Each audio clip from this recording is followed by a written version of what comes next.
All right, welcome class. My name's Sarah Bruno. I am a Homeland Security major at University of Maryland, University College, and today I am here with a friend of mine, Jo Daly. She is the Bradford County Emergency Management Coordinator. Welcome, Jo. Thank you. It's a pleasure to be here. Thank you so much for finding time for me. I know it's been a challenge. So, are you ready to get started? Yes, I am. Okay. Yes, I am. All right, let's jump right into it. First of all, introduce yourself, and if you could provide us with some background information on how you got started, your experience, insert what you do, or in emergency management and what you do on a daily basis. Certainly. My name's Ann Daly, and I have been in emergency management. I'm going to say probably in some form or another about 15 years. Most recently, the last 2.5 to 3 years in this job for the county or in this place. Um, Do you get elected? no, No. no, it's You have to apply. apply and go through the interview process. Okay.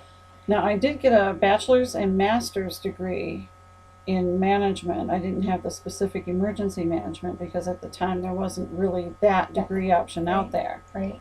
But from what I'm seeing, the trend is for emergency managers and people who want to get into this field that the college education is going to count in the future. They're going to start looking at that. Right. Right. And it was quite by mistake how I got into this field. I was working for Sarahboro, a little town up the road. We had a flood in 2006, and there was nobody to work the local emergency operations center. So I said, well, sure. I'm not doing anything. I'll go. All right. Why not? And I got hooked. I got absolutely hooked. So it's from then on, and here I am now, the county coordinator in Bradford County and the first woman coordinator in Bradford County. Nice. Nice. So, what kind of things do you do on a daily basis? I know you have many hats here. So, Basically, what we need to do is we're a resource.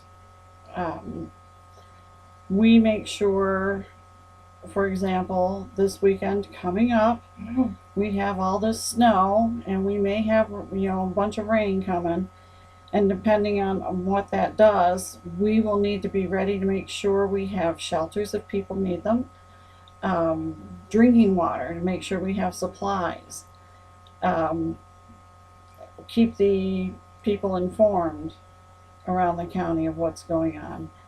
um, but mostly day to day it's reviewing plans, emergency plans for nursing homes, schools, um, businesses, the industries here. For example, we have DuPont down the road here. Um, and I'm in charge of, we have 51 municipalities in Bradford County. Each municipality by law has to have an emergency management coordinator. So I have 51 local emergency management coordinators that that's quite a lot I'm a to resource. keep track of. Yeah, that's probably kind of the tip of the iceberg there. Okay. I have another question for you. With all the mandates going on from federal and state programs, how do you find time to do your long range projects and respond to the actual events? Yeah, the mandates, that's incredible because they're always coming up with something, and as much as you may not think you have time, you find it. Right. Because and a lot of times it's um, connected to grants, and with the federal government, you don't mess around with the grants. No, they keep But track of them. Yeah, you find a way. Right. Okay. Well, and then responding to actual events, that can be at a drop of a hat. I've been here working during the day and get called out on an incident, or it could be in the middle of the night on a Saturday night. Oh, geez. That's got to be But- rough when you find time to sleep. Yeah, No wonder you you know, get sick. and again, this is like, I knew what I was getting into when I signed up for this job. Right. This is the job. It is Is it more than you expected? Like a little more, yeah. I can imagine. I can imagine. But I like the, it's not the daily come to work, sit down, Right. do stuff for a few hours, and go home. You Right. never know what you're going to walk into in this job. I'm sure. FEMA recently restructured their floodplains, and they gave you new maps and everything like that for the zoning and whatnot. How has that affected your operations here? Well, they're still going through the process. They're in the final phase, I think, of looking them over and adopting them. But we're hearing a lot from people who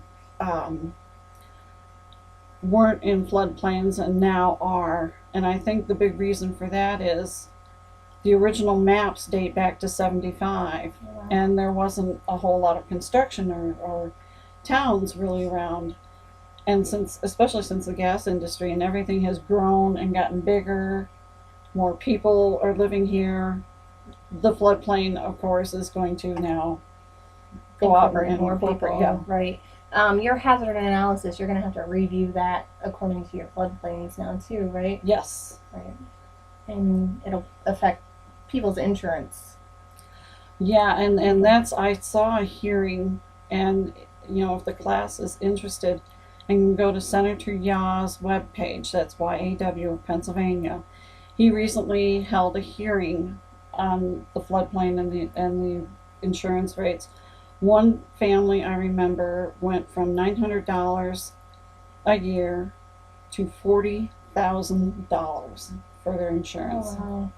That's almost as much as your mortgage payment. Yeah. How do people afford that kind of stuff? So that's what they're fighting against it, to say, you people just aren't ready yet. Right, right. But if you have a chance, it's a very interesting hearing. We'll have to check it out, definitely. You personally, how many incidents, round ballpark figure, have you been involved in? I know Bob, our public emergency man or public coordinator over there, he gave me some facts for my last paper, and I didn't realize the amount of incidents that you guys are involved in. Yeah, I think for me, because I've been here, it will be in this position a year next month. And as far as going out in the field, I might have been to 10 or 15 incidents. Normally you're here in the operations center, right? Yeah, and when we go to incidents, it's mostly like, for example, if a truck rolls over, Right. if it's a gas truck or a frack water truck, Right. we go out to make sure that it's not leaking, or if it did leak, to make sure it's cleaned up, Right. and the right people are there to do that, to get that accomplished. And then this year it's been busy because we've had 9 snowstorms. That's quite a lot. That is, and A record we've amount. partially activated our EOC twice, Right. and it's just February. Yeah. Well, hopefully we're about done with the snow. Oh God, I hope so. Hopefully. One final question, since we're almost out of time. Can you explain to me the importance of involving the general public in emergency planning? Oh, that is so important, because number one, it gives them I can't think of the word I want.